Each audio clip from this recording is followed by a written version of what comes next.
நாளைக்கு ஃபங்க்ஷன் வீட்டுல ஒரு நிகழ்ச்சின்னா என்ன பண்ணுவோம்? முதல்ல டேங்க்ல தண்ணி ஏத்தி வீட்டுல எல்லாம் தண்ணி புடிச்சு பத்திரமா வைப்போம். ஏன்னா நாளைக்கு ஒரு 100 பேர் வருவாங்க, இல்ல 10 பேர் வருவாங்க. குடும்ப நிகழ்ச்சி வீட்டுல என்ன பண்ணுவீங்க? முதல்ல தண்ணி எல்லாம் சேமிச்சு வைப்பீங்க. வந்தவொடனே தண்ணி வந்தவொடனே நம்ம தமிழ்நாட்டு பழக்கம் என்ன? வீட்டுக்குள்ள நுழைஞ்சவொடனே ஒருத்தருக்கு என்ன கொடுப்போம்? தண்ணி. ஒரு சொம்பு நிறைய நம்ம வீட்டுல இருந்து தண்ணி எடுத்து அவங்க கையில கொடுப்போம். சாப்பிடுங்க சாப்பிடுங்கன்னுவோம். ஏன்னா வெயில்ல கழிச்சு வருவாங்க. அவங்களுக்கு தமிழ்நாட்டு பழக்கம் அதான். வந்தவொடனே தண்ணி கொடுத்து வரவேற்போம். ஆனா எல்லா ஊர்லயும் தண்ணி இருக்கானா? வெயில் காலத்துல சில ஊர்ல சுத்தமா எல்லா நாளும் தண்ணி கிடையாது. ஆனா நம்ம வேலூரோ இந்த பகுதியில பரவாயில்ல, மழை காலத்துல தண்ணி இருக்குது. ஏன்னா பக்கத்துலயே பாலாறு இருக்குதா, தண்ணீர் இருக்குது. ஆனா வெயில்ல கொஞ்சம் கஷ்டம்தான், கடும் வெயில். எதுவா இருந்தாலும் கஷ்டம்தான்.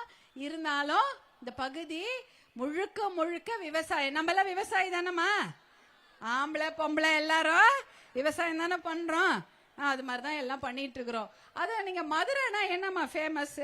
மதுரை மல்லி. மதுரை மல்லி ஃபேமஸா? மதுரை மல்லி ரொம்ப எல்லாருக்கும் பிடிக்கும். அப்புறம் சேலம்னா என்ன சொல்லுவாங்க? மாம்பழம். ஒரு ஒரு ஊர்லயும் ஒரு விஷயம் ரொம்ப சிறப்பு இல்லையா? இப்ப ஊட்டியில என்ன விஷயம் சொல்றாங்க? சாப்பாட்டு விஷயம் ஒண்ணு இருக்குது, வர்க்கின்னு வாங்க. வர்க்கின்னா அது ஒரு பிஸ்கெட் மாதிரி இருக்கும். அதே போல ஸ்ரீவில்லிபுத்தூர் நம்ம ஆண்டாள், அந்த அம்மா ஆண்டாள் நம்ம பாட்டு பாடினாங்க இல்லையா? மார்கழி திங்கள் மதி நிறைந்த நன்னாளான். மார்கழி மாசம் முழுக்க நம்ம அந்த 30 பாடல்கள் கேட்போம் இல்லையா? அந்த சூடை கொடுத்த சுடற்கொடி ஆண்டாளுடைய ஊர் ஸ்ரீவில்லிபுத்தூர். அங்க பால்கோவா ஃபேமஸா. நீங்க கோயில் போயிருக்கீங்களா? ஸ்ரீவில்லிபுத்தூர் கோயில் நிறைய பேர் போயிருப்பீங்க. அதுல பால்கோவா ரொம்ப பிரசித்தி அப்படின்னு சொல்லுவாங்க. அப்புறம் ஈரோடுனா மஞ்சக்கிழங்கு. ஈரோடு மஞ்சள் தெரியும், அதான் இருக்கிறதுலே ரொம்ப ரொம்ப சிறப்பு வாய்ந்த மஞ்சள். ஒரு ஒரு ஊர்லயும் ஒரு மஞ்சள் ஒரு சாமா ரொம்ப சிறப்புனா இந்த ஊர் அணைக்கட்டு வேலூர். இதுல என்னமா சிறப்பு? அந்த ஊரை தாண்டி தான் வந்தேன். சொல்லுங்க. இளவம்பாடி கத்திரிக்காய். இளவம்பாடி கத்திரிக்காய் அது மிக மிக, அதாவது உலக புகழ் பெற்றது. அந்த கத்திரிக்காவை எப்பேற்பட்ட பஞ்சத்திலயும் விளையுமா. ரொம்ப ருசியா இருக்கும், சீக்கிரம் வெந்துரும், அப்புறம் நல்ல சதப்பற்றா இருக்கும். கரெக்டா நான் சொல்றது? எல்லாத்துக்கும் செஞ்சிருவாங்க. காயா இருந்தாலும் சரி, குழம்பா இருந்தாலும் சரி, தொக்கா இருந்தாலும் சரி, கத்திரிக்காய் செய்வாங்களா இல்லையா? அந்த கத்திரிக்காய்க்கு டெல்லிக்கு போகுமா அந்த கத்திரிக்காய். யாருக்குன்னா அன்றைய ஜனாதிபதி, மறைந்த ஜனாதிபதி இருக்கிறார் இல்லையா, மாண்புமிகு ஆர் வெங்கட்ராமன், நம்மளுடைய நாட்டு ஜனாதிபதியா இருந்தாரு. அவருக்கு இந்த கத்திரிக்காய் தான் பிடிக்குமா. அத டப்பால போட்டு டெல்லிக்கு அனுப்பி வைப்பாங்களாம். அதனால அப்பேற்பட்ட சிறப்பு வாய்ந்தது இளவம்பாடி கத்திரிக்காய். நம்மளுடைய முத்தமிழ் அறிஞர் டாக்டர் கலைஞர் அவர்களுக்கும் அந்த கத்திரிக்காய் ரொம்ப பிடிக்குமா. அதே போல இயற்கை விஞ்ஞானி நம்மாழ்வார் சொல்லுவாங்க, நாங்க பசுமை தாயத்துல அவரை ஒரு தெய்வமா கொண்டாடுவோம். அவருக்கும் இந்த கத்திரிக்காய்னா ரொம்ப விருப்பமா. எதே இளவம்பாடி கத்திரிக்காய். ஏல உங்களுக்கு பிடிக்குமா பிடிக்காதா? எல்லாருக்கும் பிடிக்கும். ஏன்னா காஷ்மீர் ஆப்பிள் அது எல்லாருக்கும் பிடிக்கும். அது மாதிரி கேட்டு கேட்டு வாங்குவாங்களாம் இந்த கத்திரிக்காய. எங்களுக்கு இந்த ஆஸ்திரேலியா பேரிக்கா அது மாதிரி வெளிநாட்டு ஊர் பேர்லாம் பழம் சொல்லி வாங்குற மாரி இந்த கத்திரிக்காய் வாங்குவாங்களா. அந்த கத்திரிக்காய்க்கு ஒரு சிறப்பு அந்தஸ்து இருக்கிறது. ஜிஐனா புவிசார் குறியீடு. அதுக்கு ஒரு நம்பர் கொடுத்து சிறப்பு அந்தஸ்து. வெளிநாட்டுல அத நீங்க வியாபாரம் செய்யலாம். எல்லாம் கேட்டு வாங்குவாங்களாம் இந்த கத்திரிக்காய் வேணும்னு. அதே போல இன்னொன்னு என்னது? ஒரு பழம், ஒடுகத்தூர் கொய்யா பழம். அதுவும் சிறப்பு வாய்ந்தது இந்த பகுதி. அந்த கொய்யா பழமும் எப்பேற்பட்ட வெயிலானாலும் விளையும், எப்பேற்பட்ட வறட்சி ஆனாலும் இருக்கும். நல்லா சதப்பற்றா இருக்கும், இனிப்பா இருக்கும். ஆனா அதுக்கு எந்த சிறப்பு அந்தஸ்தும் இப்போதைக்கு கொடுக்கல. ஆனா கேட்டுட்டு இருக்கிறாங்க. ஏன்னா எப்ப ஒரு ஸ்பெஷலா அதுக்கு ஒரு பேர் வச்சிட்டீங்கன்னா என்ன பண்ணுவாங்க? அந்த பழம் தான் வேணும்னு வாங்கி வாங்கி சாப்பிடுவாங்கல்ல எல்லாரும். கடையிலயோ இல்ல வெளிநாட்டிலயோ என்ன சொல்லுவாங்க? எங்களுக்கு ஒடுகத்தூர் கொய்யாத்தான் வேணும் அப்படின்னு கேட்டு வாங்குவாங்க. அப்படி வந்தா இந்த பகுதியில நிறைய கொய்யா விளையும். அதை வெளிநாட்டுக்கு ஏற்றுமதி செய்யலாம். வெளிநாட்டுக்கு ஏற்றுமதி செய்தா என்ன நடக்கும்? நிறைய விலை கிடைக்கும். இன்னைக்கு 1 கிலோ 70 ரூபாய் தான் போகுதுன்றாங்க. அதுவே வெளிநாட்டுக்கு ஏற்றுமதி செய்யும் போது எல்லாரும் என்ன சொல்லுவாங்க, எங்களுக்கு இந்த இலவம்பாடி முள்ளு கத்திரிக்காய் தான் வேணும், இந்த ஒடுகத்தூர் கொய்யாத்தான் வேணும்னு கேட்டா எல்லா ஊர்ல இருந்தும், வெளி மாநிலமா இருக்கட்டும், வெளி மாவட்டமா இருக்கட்டும், வெளி நாடா இருக்கட்டும், அங்கேருந்துல இந்த கத்திரிக்காவை இந்த கொய்யா பழம் வேணும்னா இங்க அதிகமாக விளைவிக்கப்படும், நல்ல விலை கிடைக்கும். அதுக்கு தொழிற்சாலைகள்லாம் அத கத்திரிக்காய் வாங்கி வீட்டுல வச்சிருந்தா என்ன ஆயிடும், முத்திடுமா இல்லையா, பழமா வீணாயிடும், அழிவிடும். ஆனா அதை சேமித்து வைக்க கோடவுன் வேணும். கோடவுன் இருக்கா இங்க? கோடவுன்மா எதுவுமே கிடையாது. இத சேமித்து நீங்க வச்சீங்கன்னா அத வெளிநாட்டுக்கு அனுப்பலாம். ஆனா அப்படிப்பட்ட எந்த ஒரு வசதியுமே இங்க செய்யப்படவில்லை. அதுவும் இந்த கொய்யா என்னன்னா இயற்கை விவசாயத்துல வந்த கொய்யாவா. ஏன்னா இப்ப கீரை எல்லாரும் போடுவோமா, பயிறு வீட்டிலே போட்டுருவோம், கீரை போடுறோம். கீரை விளைஞ்சி வர்றதுக்கு எவ்வளவு நாள்? நன்றி நன்றி நன்றி.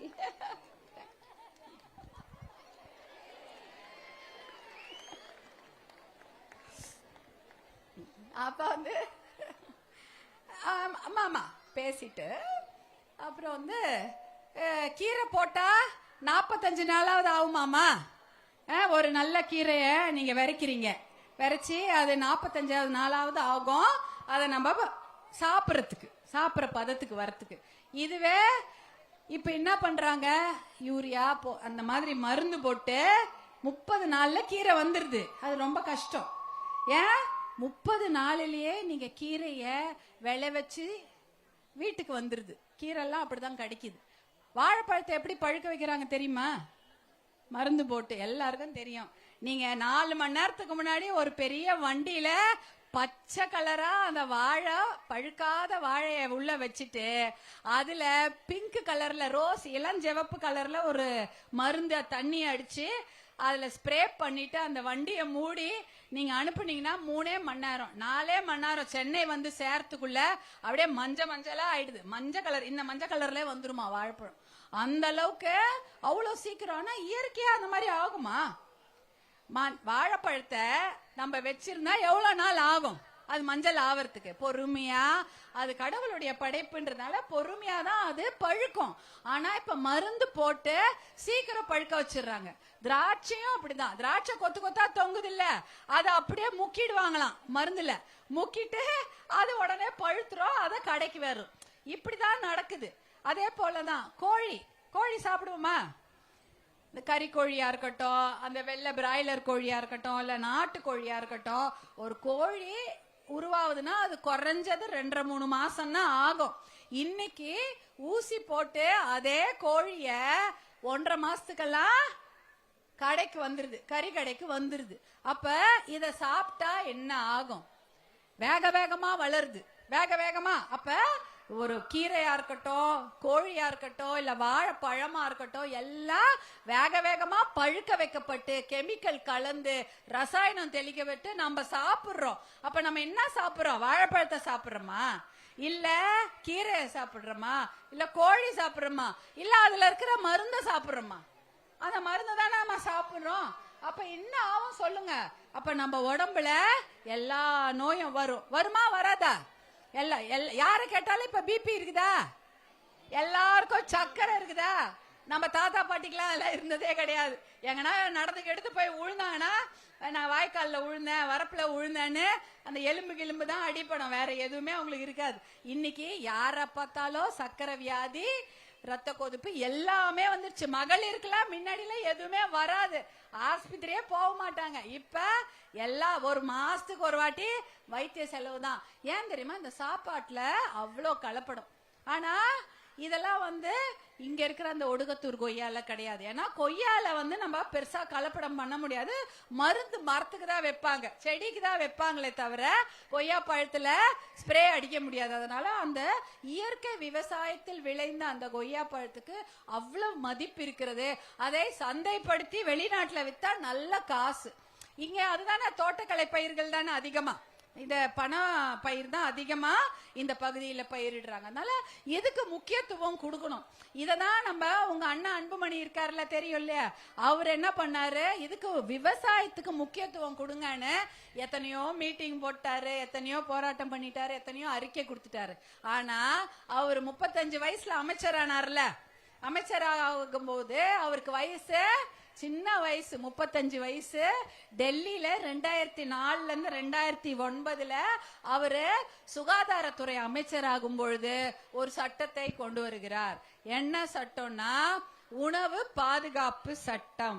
உணவு பாதுகாப்பு சட்டம் அப்படின்னா FSSAI, food safety security act of India, இந்திய உணவு பாதுகாப்பு சட்டம். அப்படின்னா எந்த உணவை நீங்க வாயில போட்டாலும் அது தரமான மருந்து கலப்படம் இல்லாத நல்ல உணவாக இருக்க வேண்டும் என்ற சட்டத்தை போடுறார். போட்டு எந்த பாக்கெட், இப்ப நீங்க பால் பாக்கெட் வாங்கினாலும் சரி, இல்ல அரிசி பாக்கெட் வாங்கினாலும் சரி, இல்ல பருப்பு பாக்கெட் வாங்கினாலும் சரி, பிஸ்கெட் வாங்கினாலும் சரி, நீங்க நொறுக்கு தீனின்னு பசங்க எல்லாம் சாப்பிடல, சிப்ஸ், உருளைக்கிழங்கு சிப்ஸ், எது வாங்கினாலும் அதுல எத்தனை எவ்வளவு எண்ணெய் இருக்கு, அதுல எவ்வளவு சர்க்கரை இருக்கு, அதுல எவ்வளவுக்கு எவ்வளவு மத்த கெமிக்கல்லாம் கலந்து இருக்குதுன்னு தர சான்றிதழ் வாங்கணும். அதிகமான கெமிக்கல் இருந்தா அதை தூக்கி போட்டுருவாங்க. தூக்கி போட்டுட்டு அதுக்கு அனுமதி தர மாட்டாங்க. ஓரளவுக்காவது அது நல்லபடியா இருக்கணும். ஏன்னா அது குழந்தைங்க சாப்பிடுறது. நம்ம குழந்தைக்கு நம்ம கண்ணுக்கு தெரிஞ்ச வேற ஏதாவது கொடுப்போமாமா? நல்ல சாப்பாடு தானே கொடுப்போம், விஷம் கொடுப்போமா? கொடுக்க மாட்டோம். அதேதான் இந்த சட்டத்தை கொண்டு வந்தது. நம்முடைய குழந்தைகளுடைய வாழ்க்கை நல்லா இருக்கணும், அவங்க சாப்பிட்ற பொருள்ல எந்த கலப்படமும் இருக்கக்கூடாது, எல்லாமே தரமான பொருட்களா இருக்கணும்ன்ற அந்த சட்டத்தை கொண்டு வராரு. எதுக்கு? நம்முடைய குழந்தைகள் சாப்பிடணும் அப்படின்ற விஷயத்துக்கு தான். அதனால இயற்கை விவசாயத்துக்கு முன்னுரிமை கொடுத்து நல்ல திட்டங்களை நாம் தீட்ட வேண்டும். ஆனா இங்க அணை இல்ல, தடுப்பணை கிடையாது, எதுவுமே செய்யல. விவசாயத்துக்கு முக்கியத்துவமே கொடுக்காத ஒரு ஆட்சி. இப்ப பாத்தீங்கன்னா பள்ளிகொண்டா டோல்கேட் எல்லாரும் போவீங்க தானேம்மா? அதை தாண்டி தானே எங்க ஊருக்கு வரணும். எந்த வெளியூர் போனாலும் அதை தாண்டி தான் இங்க வரணும். அந்த பள்ளிகொண்டா டோல்கேட்ல டிராக்டர் போகுது. டிராக்டர்ல என்ன சாமான் போகுது? நம்மளுடைய வேளாண் விளைபொருட்கள். வேளாண் விளைபொருட்கள் நம்ம பயிர் விளைவிக்கிறோம் இல்லையா, அரிசியோ பழமோ கொய்யாவோ கத்திரிக்காயோ இல்ல காய்கறியோ எதுனாலும் அதுல போகுது. அப்ப அந்த டிராக்டருக்கு என்ன கேட்டாங்க இங்க வரும்பொழுது, அந்த டிராக்டரை இலவசமா அந்த டோல்கேட்ல அனுமதி கொடுக்கணும். அது நடக்குதா? இப்ப கிடைக்குதா? எல்லா விளைபொருட்களை ஏற்றி கொண்டு வந்தாலும் அந்த டிராக்டர் காசு கொடுத்து தான் போனோம். ஆனா கட்சி கொடி கட்டிட்டு வந்தா எல்லா வண்டியும் உள்ள விட்டுறாங்களா இல்லையா? ஃப்ரீயா வந்துருதா? வருதா? எந்த கட்சி கொடியா இருந்தாலும் அதுல காசு கிடையாது. அது வந்து டோல்கேட்ல போயிடலாம். அதே சமயம் எப்பேற்பட்ட அரசு அதிகாரிகள் வந்தாலும் டோல்கேட்ல காசு கொடுக்க வேணாம், போயிடலாம். ஆனா இது ஒரு நல்ல சட்டத்தை கொண்டு வர வேண்டும். என்ன சட்டம்? விளைபொருட்களை, வேளாண் விளைபொருட்களை விவசாயிங்க எவ்வளவு கஷ்டப்பட்டு விளைவிச்சு கொண்டு வராங்க.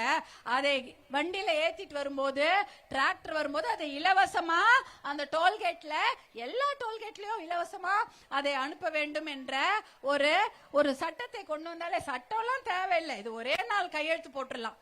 விளைபொருட்களை எந்த டோல்கேட்ல நிக்க வைக்க கூடாது, அதுக்கு இலவசமாக அது அனுமதி கொடுக்கணும்ன்ற ஒரு சாதாரண கையெழுத்து போட்டாலே வந்துரும். அது செஞ்சுட்டா யாருமே தடுக்க போறது இல்ல.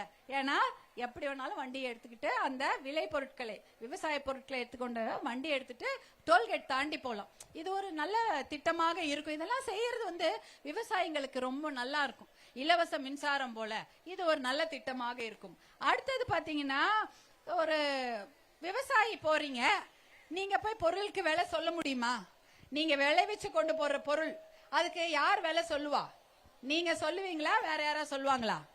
வேற யாராவது தான் சொல்லுவாங்க. ஆனா அதுல யார் கஷ்டப்பட்டது? வெயில்ல யார் கஷ்டப்பட்டா? நீங்க தான் கஷ்டப்பட்டீங்க.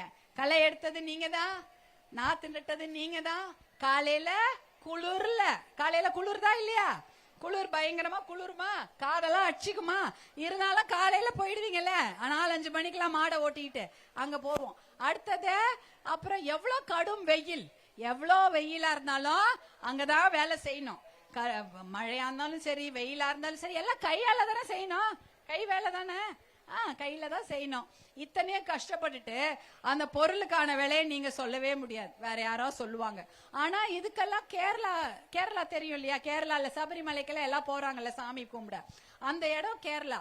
அங்க பாத்தீங்கன்னா ஒரு ஆணையம்னு ஒண்ணு வச்சிருக்காங்க. அதாவது விவசாய பொருட்களுக்காகவே ஒரு குழு, ஒரு கமிட்டி மாதிரி போட்டு அதுல விவசாயிங்க தான் குழுல உறுப்பினரா இருப்பாங்க, வல்லுநர்களும் இருப்பாங்க, விவசாயிகளும் உறுப்பினரா இருந்து அவங்க விளை வைப்பாங்களாம். அது எந்த காயா இருந்தாலும் சரி, எந்த பழமா இருந்தாலும் சரி, எந்த நெல்லா இருந்தாலும் சரி, அவங்க தான் விளை வைப்பாங்க. அது 20% அதிகமாக, அதாவது வருமானம் அதிகமா வரணும். நீங்க இவ்வளவு 10 ரூபாய் செலவு பண்ணினா உனக்கு 10% 20% அதிகமா கிடைக்கணும். அப்பதான் நம்ம விவசாயம் நல்ல தொழிலா இருக்க முடியும். ஆனா என்ன ஆயிடுச்சு, விவசாயத்தை பத்தி இங்க யாருக்குமே அக்கறை கிடையாது. இதே மாதிரி கேரளால ஒரு குழு வச்சு விவசாய பொருட்களுக்கு விலை வச்சு நிர்ணயம் பண்றாங்க. அதனால விவசாயிங்க மகிழ்ச்சியா இருக்கிறாங்க கேரளால எல்லாம். இங்க இதேதான் சொன்னாங்க. திராவிட முன்னேற்ற கழக ஆட்சியில இதே போல ஒரு உழவர்க்காகவும் இந்த கொள்முதல் விலை நிர்ணயம் செய்யும் ஒரு ஆணையத்தை அமைப்போம்னு சொல்லி தேர்தல் வாக்குறுதி 36ல சொல்லியிருக்காங்க. ஆனா இது வரைக்கும் ஒரு ஆணையமும் அமைக்கல. 5 வருஷம் ஓடிடுச்சா? ஆமா, ஒன்னும் அதெல்லாம் பண்ணல, மத்த கடை தான் திறந்துட்டாங்கிறாங்க. அதாவது ஆணையத்தை அமைத்து விவசாய பொருட்களுக்கு விலை அவங்க தான் விவசாயி தானே சொல்லணும், வேற யாரா எப்படி சொல்ல முடியும்? அவங்களுக்கு என்ன தெரியும் என்ன நடந்ததுன்னு சொல்லிட்டானா? அப்படிப்பட்ட ஒரு ஆணையத்தை அமைக்கவே இல்லை. ஆணையம் அமைச்சிருந்தாலாவது இந்த பொருட்களுக்கு நல்ல விலை கிடைச்சிருக்குமா? நல்லா இருந்திருப்போமா? என்ன இப்ப என்ன ஆச்சு? விவசாயியுடைய சாமானுக்கு விலை கிடைப்பதே கிடையாது. ஏதோ ஒரு வேலை நஷ்டத்துக்கு கூட வித்துட்டு போயிடுறாங்க. ஏன் இந்த ஏதோ சரி கெட்டு போகாம வீணா தரையில கொட்டுறதுக்கு பதில் யாரோ வாங்கிட்டு போனா போதும், அந்த மாதிரி ஒரு நிலைமை தான் இன்னைக்கு இருக்குது. இந்த தொழிற்சாலைகளை கொண்டு வர வேண்டும். மகளிர்லாம் நல்லா படிச்சிருக்காங்க, நிறைய பேர் படிச்ச பெண்கள் இருக்காங்க, நம்ம வீட்லயும் பசங்களை படிக்க வைக்கிறோம். ஆனா அவங்களுக்கு வேலை வாய்ப்பு இங்க பெரிய தொழிற்சாலை கிடையாது. என்ன தொழிற்சாலை கேக்குறாங்க? கொய்யா பழத்தை மதிப்பு கூட்டி விற்கிறதுக்கான ஒரு தொழிற்சாலை கேட்டுக்கணும். பழ தொழிற்சாலை, பழக்கூழ், அதாவது ஜூஸ் சொல்றோம்ல. சென்னையில பாத்தீங்கன்னா ஒரு இனிப்பு கடையில கொய்யா பழத்திலேயே அவ்வளோ ஸ்வீட் விற்பாங்க. கொய்யா பழ கேக்கு, கொய்யா பழத்துல மைசூர் பாக்கு, கொய்யா பழத்துல லட்டு, எல்லாமே பாத்தீங்கன்னா சாப்பிடும் போது கொய்யா பழ வாசனை அடிக்கும். அந்த அளவுக்கு பயங்கரமான மவுஸ் இருக்குது இந்த கொய்யா பழத்துக்குலாம். ஆனா அதை கொண்டு போய் விற்கிறதுக்கோ அதை சந்தைப்படுத்துவதற்கு யாருமே முன் வரவே இல்லை, அதெல்லாம் கண்டுக்கவே இல்லை. அதான் பேர் அணைக்கட்டு இருக்கு, ஒரு அணை இல்லைங்கிறீங்களா, அப்புறம் யார் போய் இங்க என்னத்த பண்ண முடியும்? அந்த மாதிரி ஒரு விவசாயத்துக்கு முன்னுரிமை கொடுக்காத ஒரு இடம் தான். ஆனா எதற்கு முன்னுரிமை இந்த மாவட்டத்துல கொடுக்கப்பட்டிருக்கிறது? எதுக்கு? எந்த தண்ணி? டாஸ்மாக் தண்ணி. அதுக்கு முன்னுரிமை நல்லாவே கொடுக்கப்பட்டிருக்கிறது. நிறைய சந்து கடைகளும் டாஸ்மாக் கடைகளும் அதிகமாக இருக்குது. கஷ்டப்படுறீங்களா டாஸ்மாக்கால? ரொம்பவா? நீங்க இந்த பகுதியில ரொம்ப கஷ்டப்படுறாங்களாம், நீங்க கம்மியா கஷ்டப்படுறீங்களா? அதே தானா? எல்லாரும் அதே ரொம்ப கஷ்டம் தானா? எந்த பகுதி திரும்பினாலும் தமிழ்நாட்டுல இதான். எந்த இதோட நான் ஒரு 25-26 ஊருக்கு போயிட்டேன். நான் போய் எங்க பேசினாலும் நீக்கமர தண்ணி இருக்குதோ, விவசாயத்துக்கு முன்னுரிமை கொடுக்கறாங்களோ, தொழிற்சாலை இருக்குதோ இல்லையோ, அதிகமாக இருப்பது ஒயின் ஷாப் தான். ஒயின் ஷாப் தான். அதுவும் ஒரு நாளைக்கு இந்த மாவட்டத்துல மட்டும் 3.25 கோடிக்கு குடிக்கிறாங்களாம். 3.25 கோடி. அது யார் பணம்? யார் பணம்? நம்ம பணம், உங்களுடைய உழைப்பின் பணம். நீங்க வெயில்ல போய் கஷ்டப்பட்டு எப்படி செவந்து போயிடும். இந்த வெயில்ல உட்கார முடியுமா? ஐயோ வெயிலா இருக்கு, வெயிலா இருக்கு. பாதி பேர் வெள்ளையே வரமாட்டாங்க. வருவாங்களாமா? வெள்ளையே வரமாட்டாங்க. ஆனா அந்த வெயில்ல தானே நிக்கணும். கூரை போட்டுட்டா விவசாயம் பண்ண முடியும்? ஷாமியானா போட்டு விவசாயம் செய்ய முடியுமா? செடி வளருமா? ஷாமியானா போட்டு நான் வெயில் எல்லாம் விவசாயம் பண்ண மாட்டேன், ஷாமியானா போட்டு கீழே விவசாயம் பண்ணா செடி வருமா? கொய்யா வருமா? கத்திரிக்காய் வருமாம்மா? வராது இல்ல. அதான் அப்ப வெயில்ல தான் விவசாயம் பண்ணணும். வேற ஏதாவது அதுக்கு மெஷின் இருக்கா? உங்க கை தானே, 2 கை தானே உங்களுடைய உழைப்பின் முதலீடு. கையை நீங்க விவசாயியோட கைய புடிச்சு குலுக்கி பாருங்க ஆட்சியாளர்களே. அந்த கையே அப்படியே அவ்வளோ கரம்பு போயிட்டு அப்படியே ரஃபா எப்படி இருக்கும். ஏன்னா அத்தனை வேலைகளையும் இந்த 2 கைகளால தான் அவங்க செய்யறாங்க. அந்த கையை அப்படியே பிடிக்கவே முடியாது, வலுவா இருக்கும். அதுல எந்த குறையும் கிடையாது, நல்ல ஸ்ட்ராங்கா பிடிப்பீங்க. நான் வரும்போது கூட என் கையை பிடிச்சிட்டு விடவே இல்லை பாதி பேரு. நல்ல வலுவா கையை பிடிச்சிக்கிறீங்க. ஆனா அந்த கையில அவ்வளோ உழைப்பின் கோடு அதுல தெரியும். உழைப்பின் வழி சொல்ல மாட்டோம், உழைக்கும் போது வழியில இல்ல, அது நமக்கு சந்தோஷம் தான். ஏன்னா நம்ம எதுக்கு உழைக்கிறோம்? நம்ம குழந்தைங்க படிப்புக்காக, நம்ம பெண்களோட, நம்ம வீட்டுல இருக்கக்கூடிய பெண்களின் பாதுகாப்புக்கு தான் உழைக்கிறோம். அதனால இந்த மாதிரி கையை நீங்க குடிச்சு பாருங்க. விவசாயிகளோட கை அவ்வளோ கரம்பேறி போய் அப்படி இருக்கும் அந்த கை. அந்த மாதிரி கையில அவங்க கொண்டு விவசாயம் பண்ணி அவ்வளோ கஷ்டப்பட்டு வெயிலையும் மழையிலையும் சேத்துலயும் கை கால்லாம் சேரா இருக்குமா? வீட்டுக்கு போய் சாயங்காலம் குளிக்கணும்ல, அப்படித்தானே? ஏன்னா முழுக்க வேர்த்து ஊத்திடும். இப்படிலாம் கஷ்டப்பட்டு சம்பாதித்த காசு எங்க போகிறது? டாஸ்மாக் கடைக்கு போகிறது. எவ்வளவு கோடி? 1350 கோடி வருஷத்துக்கு. இந்த மாவட்டம் மட்டும், தமிழ்நாடு முழுக்க சொல்லல, இந்த மாவட்டத்தில் மட்டும் 1350 கோடி ரூபாய் வைன் ஷாப்புக்கு போகுது. அது யாருடைய பணம்? இந்த உழைக்கும் மக்களின் பணம், அந்த விவசாயிகளின் பணம். எவ்வளவு கடுமையாக உழைக்கக்கூடிய, வெயிலையும் மழையையும் சேர் எதையும் பொருட்படுத்தாமல் உழைக்கக்கூடிய அந்த விவசாய பணம் எல்லாம் டாஸ்மாக்ல போகுது. ஆனா திருப்பி உங்களுக்கு பொறுமையா வருது. எப்படி வருது? மாசம் 1000 ரூபாய், மாசம் ஏதாவது ஒரு மாசத்துல பொங்கல் பரிசு 3000 ரூபாய், கோடை பரிசு 5000 ரூபாய் என்று அதே டாஸ்மாக் காசு உங்களுக்கு வருது. வந்துட்டு திருப்பி எங்க போகுது? மறுபடி கடைக்கு போகுது. அப்ப உழைக்கும் மக்களின் பணத்தை யாரோ ஒரு வைன் ஷாப் முதலாளி கொடுக்கறதுக்கு இவ்வளோ திட்டம் தீட்டுறீங்களே, நல்ல திட்டங்களை தீட்டி அந்த மக்களை காப்பாற்ற கூடாதா? மனசாட்சியே இல்லையா? ஒரு 1350 கோடி ரூபாய் இந்த விவசாயிகளின் பணம் அத்தனையும் யாரோ ஒரு வைன் ஷாப் முதலாளிக்கு தானே போகுது.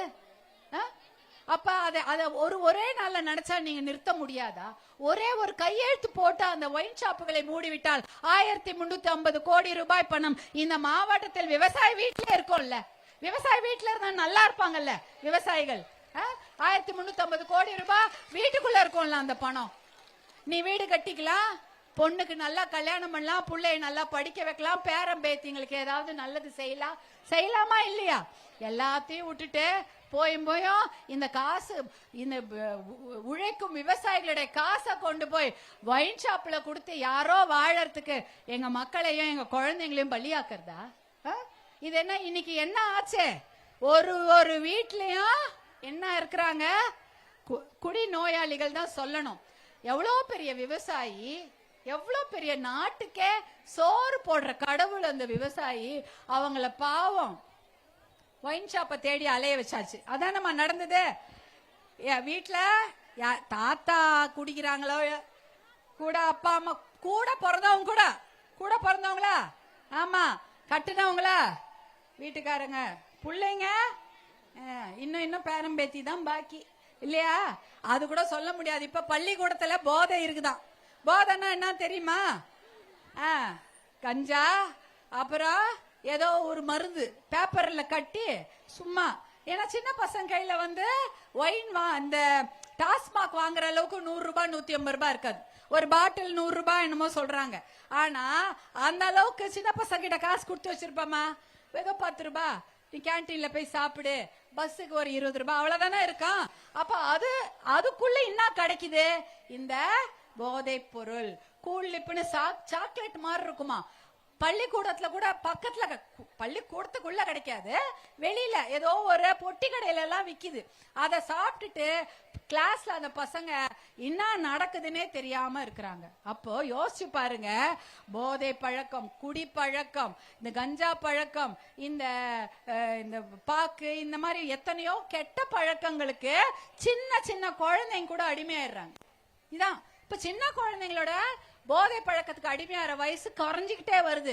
முன்னாடி 25 வயசுல ஆரம்பிச்சான் குடிக்க, இன்னைக்கு 10 வயசுல குடிக்க ஆரம்பிச்சிடறான். அதை விட கம்மி வயசுல இந்த போதை பாக்குக்கு அடிமையாடுறாங்க. இதான் நடக்குது. அவ குற்றம் செய்யறது அதை விட கம்மி. சின்ன 10-15 வயசு பசங்க எல்லாம் கையில கத்தி எடுத்துட்டு போய் யாரையாரோ குத்துறாங்க. அது புக்ல எல்லாம் படிக்கிறீங்களா? ட்ரெயின் ஸ்டேஷன்ல சண்டை போடுறது, கார் எடுத்து பைக்கை வேகமா ஓட்டுன, ஏன் வேகமா ஓட்டுனா அவங்கள அடிக்கிறது. அவங்களுக்கு போதையில என்ன பண்றோம், மனுஷனா இருக்கிறமா மிருகமா இருக்கமா, தப்பா ரைட்டா, போலீஸ் புடிச்சுன்னு போயிடுமா, எதுவுமே தெரியாது. அவங்க பாட்டுக்கு இஷ்டத்துக்கு அவங்க ஏதாவது சண்டை. சும்மா இருப்பாங்களா? குடிச்சிட்டு வந்தா சும்மா இருப்பாங்களா? வீட்டுல போட்டு அடியா, ஐயோ தலை எழுத்து. மூடணும், ஒரே நாள்ல மூடலாமா? அந்த ஒயின் ஷாப் தான் ஒரே நாள்ல மூடலாம், ஒண்ணுமே ஆகாது, நல்லபடியா இருக்கும் தமிழ்நாடு. அதை எங்க மூடுறாங்க? அந்த ஒயின் ஷாப்ப தான் மூடணும். அதை மூடுறேன்னு சொல்றது உங்க அண்ணா அன்புமணி மட்டும் தான் சொல்லிட்டு இருக்காரு. அந்த ஒரே நாள், நான் ஒரே நாள்ல ஒயின் ஷாப்ப கண்டிப்பாக மூடிவிட முடியும். ஒரே நாளில் இந்த போதை பழக்கத்தை தமிழ்நாட்டை விட்டு ஒழித்து கட்ட முடியும் என்று சொல்றாரு உங்களுடைய அன்பு அண்ணா அன்புமணி தான். அவங்க தான் உங்களுக்காக யோசிச்சு நிறைய திட்டங்களை கொண்டு வந்தார். கிராமப்புற பெண்களுக்காக கொண்டு வரப்பட்ட எத்தனையோ திட்டத்தை பத்தி ஒரு 2 விஷயம் சொல்லட்டுமா உங்களுக்கு? கதை கேக்குறீங்களா வேண்டாமா? கதை வேணுமா? சரிம்மா. சரிம்மா. அதாவது ஒரு கிராமத்துல இருக்கிறோம், கிராமத்துல தானமா இருக்கிறோம். ஆஸ்பத்திரி எங்க இருக்குது? நடந்து போயிடலாமா அவங்க ஆஸ்பத்திரி மருத்துவமனைக்கு? முடியாது, வண்டியில தான் போகணும். என்ன வண்டியில போவோம்? பைக்கு, சைக்கிள், பஸ் நம்ம 24 மணி நேரமா வருமா? காலையிலயோ சாயங்காலமோ இல்ல மதியமோ வரும். திடீர்னு உங்க ஊர்ல ஒரு பாப்பாக்கு பிரசவ வலி எடுத்துடுது, எல்லாரும் வேலைக்கு போயிடுறாங்க. எல்லாரும் வேலைக்கு போயிட்டாங்க, ஆம்பளைங்கெல்லாம் வேலைக்கு போயிட்டாங்க. நீங்களும் பக்கத்துல இருக்கிறீங்க. ஊர்ல யார் இருக்கா?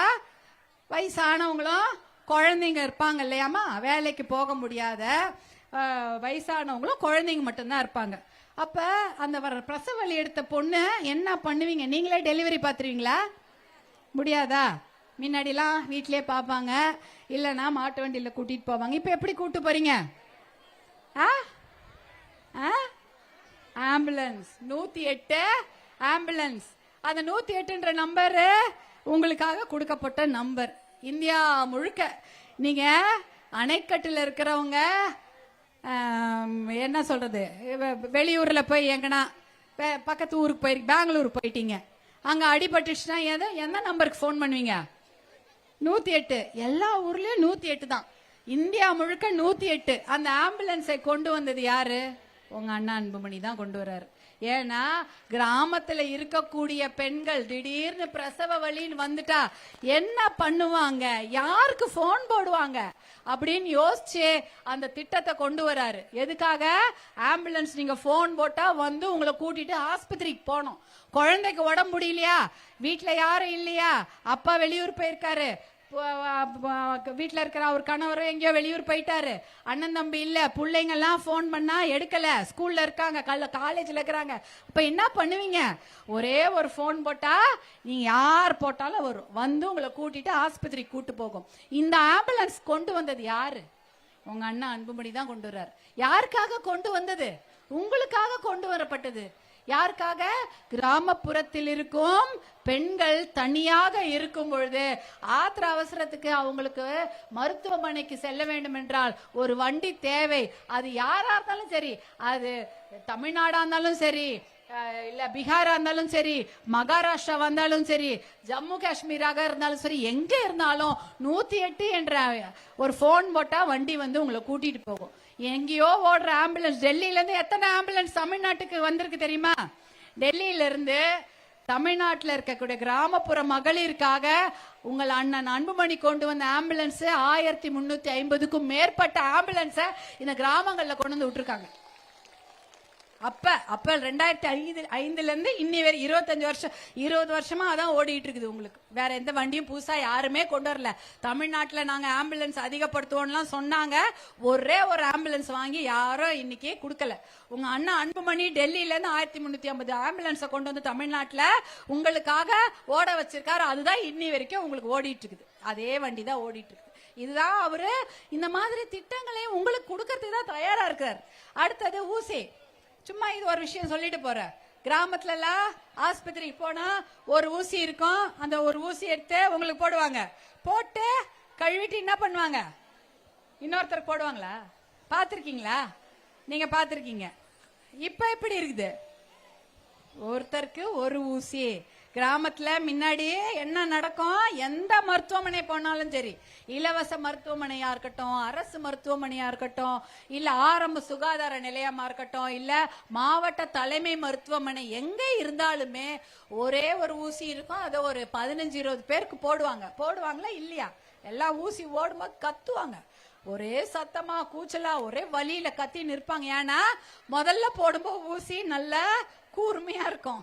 அப்புறம் ஒரு 10வது பேருக்கு வரும்போது அந்த கூர்மை போயிடுச்சுன்னா வலி வலி கத்துவாங்க. நான் நிறைய கேட்டிருக்கேன். ஆனா உங்க அண்ணா அன்புமணி அமைச்சராக இருக்கும் பொழுது என்ன சொல்லிட்டாரு?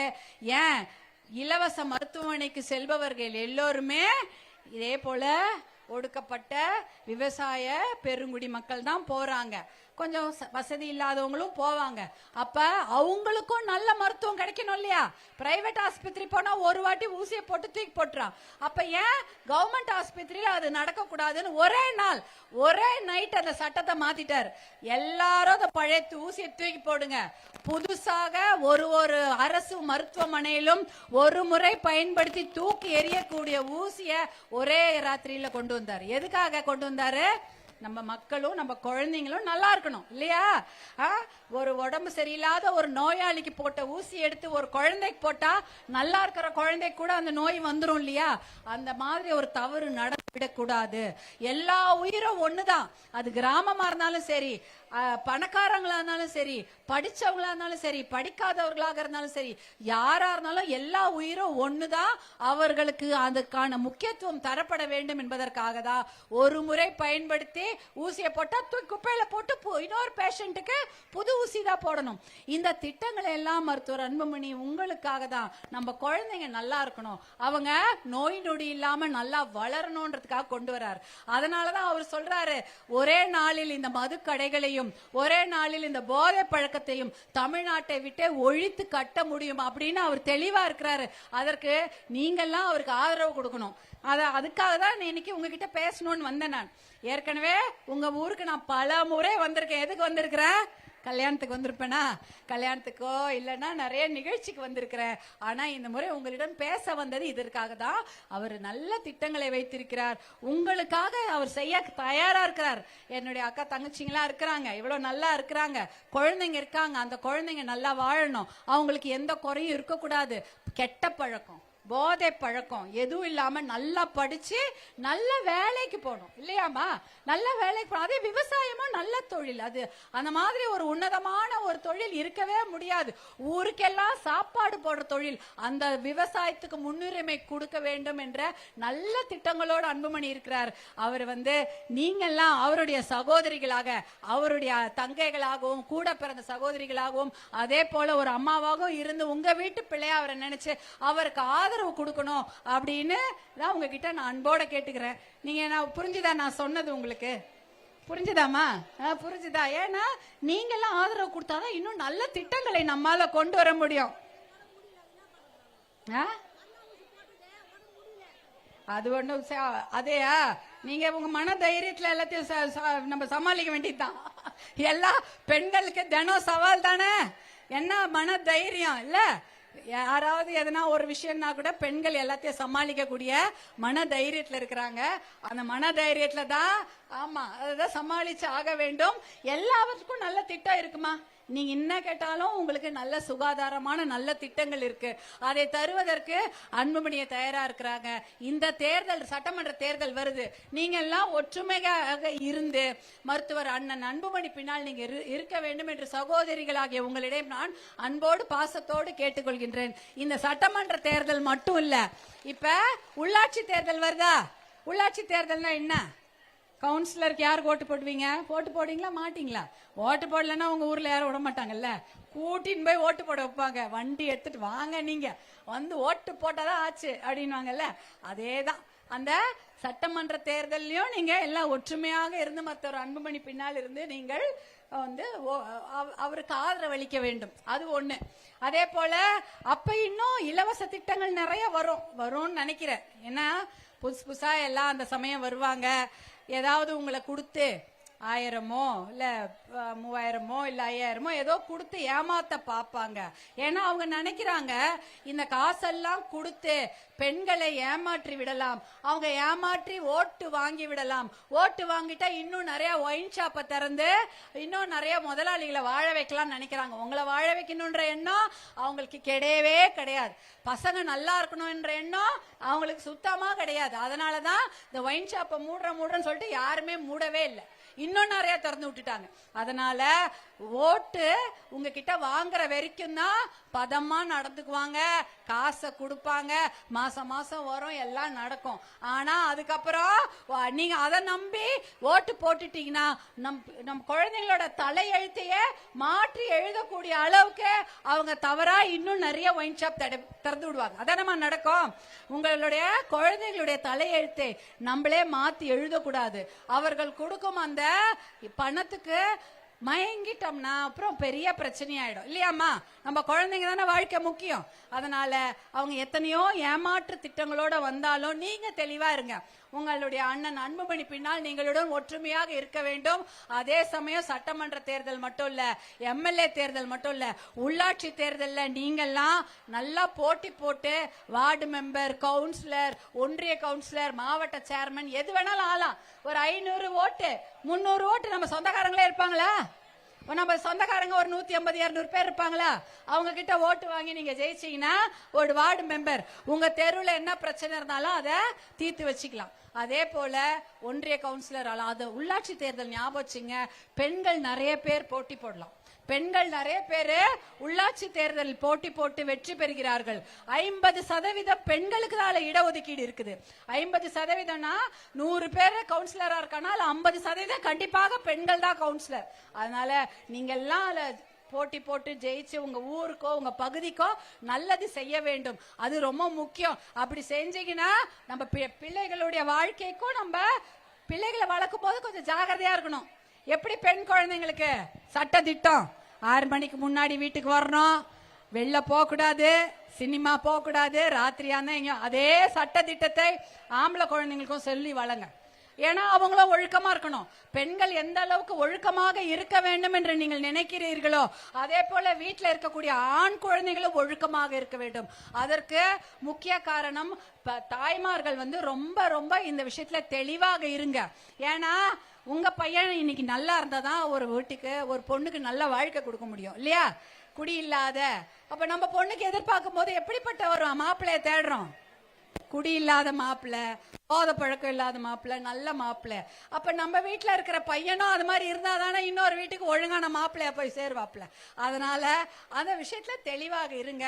நீங்க அந்த விஷயத்துல ஒழுக்கம் என்பது பெண்களுக்கும் ஒண்ணுதான், ஆண்களுக்கும் ஒண்ணுதான். அந்த மாதிரி ஒரு விஷயத்த நீங்க கண்டிப்பாக எடுத்து செல்ல வேண்டும். அந்த மாதிரி ஒரு குழந்தை வளர்ப்புல கவனம் செலுத்துக என்று கேட்டுக்கொண்டு, இந்த தேர்தல் மட்டுமில்ல உங்க வாழ்க்கை முறையிலும் நிறைய மாற்றங்கள் செய்ய வேண்டும் என்றால் நிறைய விஷயத்துக்கு நீங்க மருத்துவர் அன்புமணி, உங்க அண்ணன் அன்புமணி பின்னால் நீங்கள் எல்லோரும் துணையாக இருக்க வேண்டும் என்று கேட்டுக்கொண்டு, அண்ணன் அன்புமணி உங்களோடு என்றைக்கும் துணையாக உங்க வீட்டு பிள்ளையாக தான் இருப்பார். நானும் உங்க வீட்டு மகளாக என்றென்றைக்கும் இருப்பேன் என்று கூறிக்கொண்டு இவ்வளவு நேரம் என்னுடைய பேச்சை கேட்ட அத்தனைக்கும் என்னுடைய நன்றியை தெரிவித்துக் நன்றி, வணக்கம்.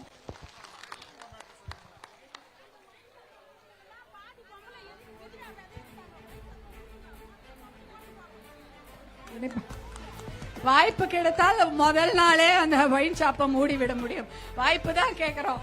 வாய்ப்பு கண்டிப்பாக வேண்டும். வாய்ப்பு கிடைத்தால் கண்டிப்பாக ஒரே நாள்ல ஒயின் ஷாப் மூடுறோன்றதுதான் எங்களுடைய வாக்குறுதியே. நன்றி.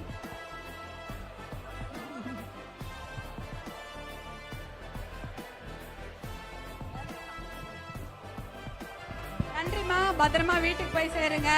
நல்லா இருந்துச்சு உங்களெல்லாம் பார்த்தது. ரொம்ப ரொம்ப சந்தோஷமா இருந்தது.